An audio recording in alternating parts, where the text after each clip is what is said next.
మనసులు అర్థం చేసుకునేందుకు ఇది మామూలు ప్రేమ కాదు, అగ్నిలాగా స్వచ్ఛమైనది.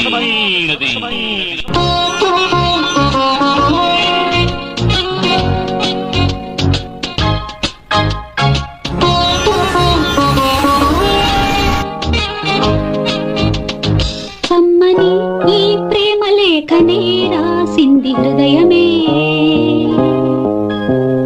ప్రియతమా నీ వచట కుశలమా నే నిజట కుశలమే.